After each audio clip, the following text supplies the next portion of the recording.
प्रिय विद्यार्थियों, आज का टॉपिक है हमारा कार्यपालिका की शक्तियों में वृद्धि और कार्यपालिका का व्यवस्थापिका से संबंध। सबसे पहले हम लोग कार्यपालिका की शक्तियों में वृद्धि के बारे में थोड़ा सा देख लेते हैं। उसमें कुछ बिंदु हैं, उनके बारे में हम देखते हैं। कार्यपालिका की शक्तियों में वृद्धि जो है, आधुनिक युग में कार्यपालिका की शक्तियाँ बहुत ज़्यादा बढ़ गई हैं। पिछले अध्याय में हमने उन कारणों का उल्लेख विस्तार से किया था जिन्होंने क्या है व्यवस्थापिका की शक्तियों में कमी और कार्यपालिका की शक्तियों में वृद्धि करने में भूमिका अपनी निभाई थी, बड़ी महत्वपूर्ण भूमिका। वे समस्त कारण जो व्यवस्थापिका की शक्तियों में ह्रास के लिए उत्तरदायी हैं, वही क्या है कार्यपालिका की शक्तियों में वृद्धि के कारण भी माने जाते हैं। यानी जिन कारणों की वजह से व्यवस्थापिका की शक्तियाँ घटी हैं, कम हुई हैं, और उन्हीं कारणों की वजह से क्या है कार्यपालिका की शक्तियों में वृद्धि हुई है। इसके अलावा कुछ और बिंदु भी हैं जो पिछले हमने पढ़े थे, वो तो हैं ही हैं, जिससे क्या है कार्यपालिका व्यवस्थापिका की शक्ति का ह्रास हुआ था। और अब क्या है उसके अलावा भी कुछ निम्न बिंदु हैं जिनके माध्यम से हम क्या है कार्यपालिका की शक्तियों में वृद्धि को देख सकते हैं। पहला है व्यवस्थापिका की अक्षमता या असमर्थता। हम जानते हैं कि व्यवस्थापिका में जो जनप्रतिनिधि होते हैं वो ज़्यादा मतलब तकनीकी रूप से इतने विशेषज्ञ नहीं होते, और क्या है आंदोलन और अपने जो राजनीतिक गठबंधन हैं या जो इन दूसरे मामलों में क्या उलझे रहते हैं, तो वो क्या जो मूल जो है शासन व्यवस्था जो है उसमें क्या इतना ध्यान नहीं लगा पाते। इससे क्या है फिर कार्यपालिका उसको अपने कार्य करके अपनी शक्ति में वृद्धि करती है। इसके अलावा कार्यपालिका आक्रामक और उद्यमशील होती है। कार्यपालिका के पदों में भी वृद्धि है। दल की जो सहायता है, राष्ट्रीय संकट है, संविधान की संरचनात्मक व्यवस्थाएं हैं, संविधान में जो संशोधन हैं, सरकार की नीतियों व समस्याओं की बढ़ती जटिलता है, सशक्त केंद्रीय कार्यपालिका है, ये सारे जो बिंदु हैं ये क्या है कार्यपालिका की शक्तियों में वृद्धि करते हैं। हम ज़्यादा इसके विस्तार से नहीं पढ़ेंगे, फिर क्या है काफ़ी वीडियो जो है लंबा हो जाएगा। अब हम मुख्य जो है बात कार्यपालिका और व्यवस्थापिका में जो संबंध है उसके बारे में देखते हैं।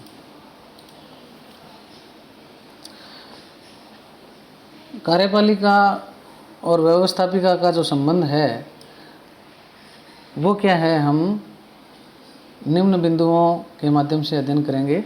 सबसे पहले थोड़ा सा हम इसके इंट्रोडक्शन कर लेते हैं कि आधुनिक लोकतंत्रीय देशों में व्यवस्थापिका ऐसा निकाय माना जाता है जिसके माध्यम से क्या है जनता की इच्छा की अभिव्यक्ति होती है, क्योंकि जनता के चुने हुए प्रतिनिधि जो हैं वो क्या है व्यवस्थापिका में पहुंचते हैं। तो जनता की इच्छा जो व्यवस्थापिका के सदस्य हैं उनमें परिलक्षित होती है। लोकतंत्रीय चिंतकों की ऐसी मान्यता है कि लोकतंत्र की जो सर्वोच्च शक्ति है वो जनता की प्रभु सत्ता का व्यवस्थापिका में निवास होता है। यह भी माना जाता है कि जनता अपनी प्रभु सत्ता का व्यवस्थापिका के माध्यम से व्यवहार करती है।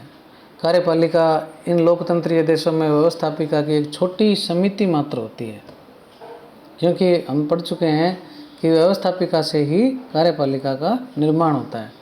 जो कार्यपालिका है वो व्यवस्थापिका द्वारा अधिकृत सत्ता का जनहित में क्या करती है, उपयोग करती है। मॉन्टेस्क्यू ने शक्ति पृथक्करण के सिद्धांत के पश्चात एक और सिद्धांत भी दिया था जिसे नियंत्रण व संतुलन का सिद्धांत कहते हैं, doctrine of checks and balances. इसके अंतर्गत क्या है कि सरकार के अंगों को इस प्रकार संबंधित बनाया जाता है कि जिसमें कोई भी एक अंग जो है वो दूसरे अंग पर ज़्यादा प्रभावी न हो जाए और अपने आप में इतना स्वतंत्र व सर्वोच्च भी नहीं बन सके कि व्यक्ति की स्वतंत्रता के लिए वास्तविक खतरा बन जाए। तो ये जो नियंत्रण और संतुलन है वो क्या है सरकार के तीनों अंगों को में से किसी एक अंग को क्या है ज़्यादा हावी नहीं होने देता।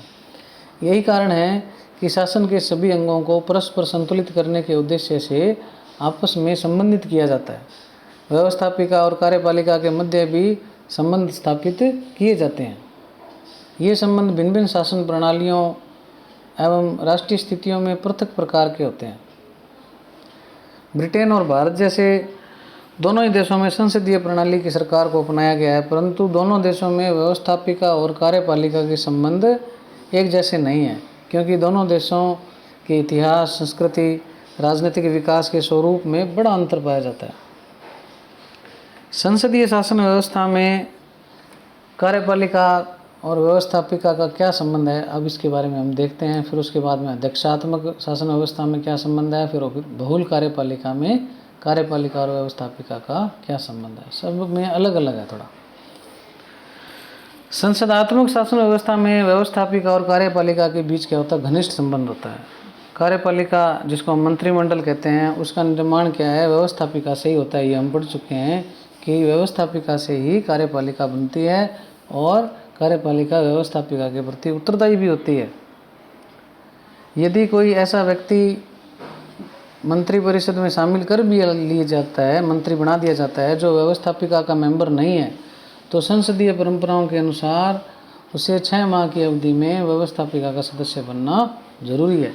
ऐसा न होने की स्थिति में वह मंत्री नहीं बना रह सकता।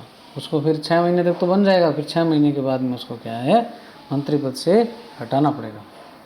मंत्रिमंडल के सभी सदस्य कार्यपालिका के साथ साथ विधानमंडल के सदस्य भी होते हैं, और इस नाते वो क्या है, बैठकों में विचार विमर्श में भाग लेते हैं, भाषण देते हैं, विधेयक प्रस्तुत करते हैं, मतदान में भी भाग लेते हैं। कार्यपालिका के सभी सदस्य व्यक्तिगत रूप से अपने मंत्रालय के कार्यों के लिए और सामूहिक रूप से समूची सरकार के कार्यों के लिए व्यवस्थापिका के प्रति उत्तरदायी होते हैं। विधानमंडल के सदस्यों द्वारा जो व्यवस्थापिका जो मेंबर हैं, वो क्या है, प्रश्न पूछते हैं, पूरक प्रश्न पूछते हैं, और कई प्रकार के प्रस्तावों के माध्यम से क्या है, वो सरकार से अर्थात कार्यपालिका से जानकारी लेते हैं, और सरकार को क्या है, जवाब देने के लिए वो बाध्य है। यही नहीं, व्यवस्थापिका के सदस्य यदि कार्यपालिका के कामकाज से संतुष्ट नहीं हो तो उसके विरुद्ध क्या है, अविश्वास प्रस्ताव पारित कर मंत्रिमंडल को हटा सकते हैं। दूसरी ओर प्रधानमंत्री की अध्यक्षता में मंत्रिमंडल में यह शक्ति नहीं था कि वह व्यवस्थापिका के प्रथम अर्थात जो लोकप्रिय सदन है उसको भंग करने की सलाह राष्ट्राध्यक्ष को दे सकते हैं। संसदीय जो शासन व्यवस्था के देश हैं, उसमें व्यवस्थापिका द्वारा जितने भी विधेयक हैं वो व्यवस्थापिका द्वारा पारित कर दिए जाते हैं, और वो कानून तभी बन पाते हैं जब उन पर क्या है, राष्ट्राध्यक्ष के हस्ताक्षर हो जाएं। जैसे हमारे यहाँ भारत की बात करें, संसद के दोनों सदन किसी विधेयक को जब पारित कर देते हैं तो वो विधि तब तक नहीं बन सकता, कानून तब तक नहीं बन सकता जब तक राष्ट्रपति उस पर हस्ताक्षर न कर दें। इसके अलावा भारत में राष्ट्रपति और इंग्लैंड में सम्राट जो हैं, राजा या रानी जो हैं, उनको क्या है, विधेयकों पर क्या है, निषेधाधिकार, जिसको हम विटो पावर भी कहते हैं, उसका प्रयोग भी कर सकते हैं। विधानमंडल के अधिवेशन कार्यपालिका द्वारा ही बुलाए जाते हैं, और उनका सत्रावसान जो है वो भी क्या है, कार्यपालिका ही करती है। कार्यपालिका के औपचारिक प्रधान जो हैं विधानमंडल को संबोधित करते हैं, अर्थात भारत के राष्ट्रपति, और जब चाहे अपना लिखित संदेश भी भेज सकते हैं। इंग्लैंड में सम्राट और भारत में राष्ट्रपति को विधानमंडल का जो दूसरा सदन है उसमें, जैसे भारत में राज्यसभा है, उसको क्या है, उसमें कुछ मेंबर्स को क्या है, मनोनीत करने का भी अधिकार है। आधुनिक युग में कार्यपालिका की जो प्रदत्त व्यवस्थापन या प्रदत्त विधायन के कारण शक्तियाँ बढ़ी है, वे भी विधानमंडल द्वारा ही प्रदान की गई है। वास्तव में व्यवस्थापिका का अधिवेशन अगर नहीं हो रहा हो और कार्यपालिका को बहुत ज़रूरी हो गया हो कि ऐसा कानून बनाना ज़रूरी है, तो उस स्थिति में क्या है, जो संवैधानिक अध्यक्ष है कार्यपालिका के, जैसे भारत का राष्ट्रपति है, उसके माध्यम से क्या है, वो अध्यादेश को जारी करवाते हैं। और भारत में विधानमंडल को यह भी अधिकार है कि कार्यपालिका के संवैधानिक अध्यक्ष द्वारा अपनी शक्तियों और संविधान की मर्यादाओं का अगर वो उल्लंघन करते हैं भारत के राष्ट्रपति, तो जो विधानमंडल है, व्यवस्थापिका है, वो राष्ट्रपति के खिलाफ महाभियोग भी लगा सकती है। व्यवस्थापिका का जो अधिवेशन के दिनों में उसकी जो कार्यसूची के निर्धारण में क्या है, कार्यपालिका न केवल पहल करती है अपितु नियंत्रणकारी सीमा तक उसका निर्धारण भी करती है, क्योंकि क्या क्या चीज़ें जब सत्र चल रहा हो शामिल होगी, कौन सी नहीं होगी, ये सारी चीज़ों का वो निर्धारण करते हैं। कार्यपालिका के अध्यक्ष की स्वीकृति के बिना व्यवस्थापिका बजट प्रस्तुत नहीं कर सकते। लोकलेखा समिति, अनुमान समिति, लोक उद्यम समिति, प्रत्यायोजित विधायन समिति, आश्वासन समिति, ये सब क्या है, समितियाँ कार्यशील रहती हैं। इन समितियों के द्वारा कार्यपालिका के कामकाज की समीक्षा की जाती है और उसकी जो रिपोर्ट्स होती हैं वो व्यवस्थापिका में क्या है, उस पर व्यापक विचार विमर्श भी होता है। तो ऐसे विभिन्न माध्यम हैं जिनके द्वारा क्या है, व्यवस्थापिका और कार्यपालिका में संसदीय शासन व्यवस्था में घनिष्ठ संबंध पाए जाते हैं। घनिष्ठ इसलिए भी हैं क्योंकि दोनों के मध्य संरचनात्मक और कार्यात्मक संबंध है। संरचनात्मक संबंध इसलिए है कि व्यवस्थापिका के मेंबर ही क्या होते हैं, कार्यपालिका के मेंबर होते हैं, और कार्य प्रक्रिया में एक दूसरे पर निर्भरता जो है वो कार्यात्मक संबंध बनाती है। तो ऐसे बहुत सारे माध्यम हैं जिनके माध्यम से क्या है, जो विधायिका है वो कार्यपालिका पर नियंत्रण करती है और कार्यपालिका व्यवस्थापिका को नियंत्रित करती है। तो ये चेक एंड बैलेंस के माध्यम से चलता रहता है। अगला जो है, अध्यक्षात्मक शासन व्यवस्था में कार्यपालिका का व्यवस्थापिका से कैसा संबंध होता है उसके बारे में देखते हैं। अध्यक्षात्मक शासन प्रणाली वाले देशों में सरकार के तीनों निकायों में संसदीय व्यवस्था की तुलना में अधिक शक्ति पृथक्करण पाया जाता है। अध्यक्षात्मक प्रणाली के अंतर्गत सर्वोत्कृष्ट जो उदाहरण है वो अमेरिका में राष्ट्रपति की मंत्रिपरिषद के सदस्य विधानमंडल के सदस्य नहीं होते और न ही राष्ट्रपति सहित यह मंत्रिपरिषद विधानमंडल के प्रति उत्तरदायी होती है। यहाँ विधानमंडल को यह अधिकार प्राप्त नहीं होता कि वह विधानमंडल को भंग कर सके, किंतु शक्ति पृथक्करण के बावजूद अमेरिका में भी व्यवस्थापिका और कार्यपालिका में परस्पर सहयोग और संतुलन पाया जाता है। राष्ट्रपति जो अमेरिका की संसद है उसको हम कांग्रेस भी बोलते हैं, उसमें भाषण दे सकता है, संदेश भेज सकता है, अध्यादेश जारी कर सकता है और विधानमंडल द्वारा जो पारित विधेयक है उस पर निषेधाधिकार का प्रयोग कर सकता है। राष्ट्रपति अनेक बार ऐसी राष्ट्रीय अंतर्राष्ट्रीय स्थितियां पैदा कर सकता है जिनमें उसके प्रस्तावों को अमेरिकी कांग्रेस द्वारा स्वीकार किया जाना अनिवार्य हो जाए। दूसरी ओर व्यवस्थापिका को यह अधिकार अमेरिका में भी है कि वह राष्ट्रपति की नीतियों के लिए बजट को स्वीकृति प्रदान करे। वास्तव में देश के वित्त पर उसका नियंत्रण के माध्यम से सरकारी प्रशासन की सत्ता की डोर जो है वो अपने हाथ में रखने के लिए वो सफल होती है।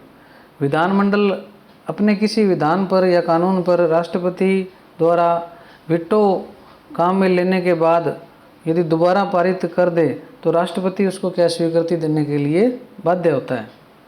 अमेरिका की जो सीनेट है उसको यह अधिकार है कि वह प्रशासन की जांच के लिए समितियां बना सकती है। इन समितियों को सरकार से कोई भी सूचना प्राप्त करने का अधिकार है। अमेरिकी सरकार का यह भी अधिकार है कि वह संविधान द्वारा निर्धारित प्रक्रिया के अनुसार राष्ट्रपति पर महाभियोग लगा सकती है, जिसके पारित होने पर राष्ट्रपति को पद त्यागना पड़ता है।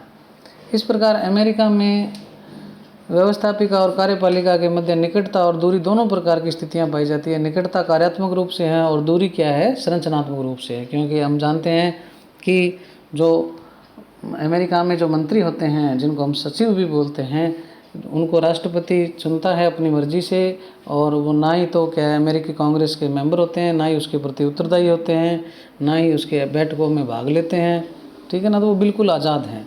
तो संरचनात्मक रूप से क्या है, दूरी है। अब हम अगला जो देखते हैं, बहुल कार्यपालिका में संबंध।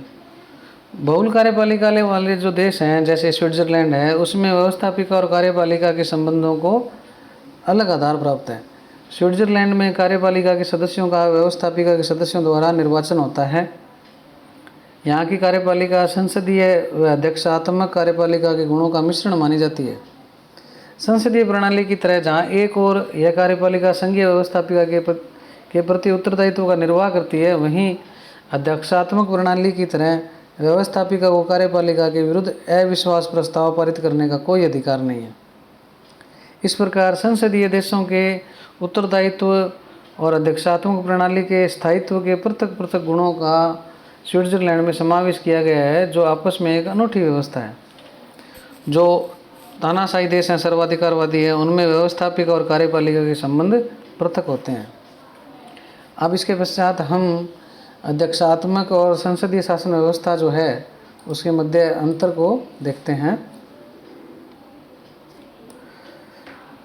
संसदीय जो शासन व्यवस्था है उसमें कार्यपालिका और जो विधायिका है उनके मध्य में क्या है, घनिष्ठ संबंध पाया जाता है, जबकि अध्यक्षात्मक शासन व्यवस्था में कार्यपालिका और विधायिका के बीच में क्या है, विरल संबंध पाया जाता है। संसदीय शासन व्यवस्था में कार्यपालिका क्या है, व्यवस्थापिका के प्रति उत्तरदायी होती है, और अध्यक्षात्मक शासन व्यवस्था में क्या है, व्यवस्थापिका के प्रति उत्तरदायित्व का अभाव होता है, क्योंकि वो उसमें से चुन के नहीं आते। संसदीय शासन व्यवस्था में मंत्रिपरिषद जो है वो राजनीतिक कार्यपालिका के सदस्य, व्यवस्थापिका के सदस्य भी होते हैं, जबकि अध्यक्षात्मक शासन व्यवस्था में मंत्रिपरिषद के जो सदस्य होते हैं वो व्यवस्थापिका के मेंबर नहीं होते। संसदीय शासन व्यवस्था में व्यक्तिगत और सामूहिक दोनों प्रकार से क्या है, कार्यपालिका विधायिका के प्रति उत्तरदायी होती है, जबकि अध्यक्षात्मक शासन व्यवस्था में कार्यपालिका केवल व्यक्तिगत रूप से राष्ट्रपति के उत्तरदायी होती है, वो व्यवस्थापिका के प्रति उत्तरदायी नहीं होती, क्योंकि वो उसमें से चुनती नहीं है। संसदीय शासन व्यवस्था में दो प्रकार की कार्यपालिका होती है, नाम मात्र की और वास्तविक, जबकि अध्यक्षात्मक शासन व्यवस्था में केवल वास्तविक कार्यपालिका होती है, नाम मात्र की कार्यपालिका नहीं होती। संसदीय शासन व्यवस्था में जो अंतिम अंतर है वो देखिए कि दोनों के मध्य संरचनात्मक और कार्यात्मक संबंध होते हैं, जबकि यहाँ पर सिर्फ कार्यात्मक संबंध होते हैं, संरचनात्मक नहीं होते, क्योंकि वो जो कार्यपालिका है वो विधायिका में से नहीं बनती, इसलिए उसमें संरचनात्मक संबंध नहीं है। तो इस प्रकार से ये जो कार्यपालिका का चैप्टर है ये आज हमारे समाप्त हो रहा है। तो आपको किसी भी प्रकार की कोई जिज्ञासा या प्रश्न हो तो आप मुझसे पूछ सकते हैं।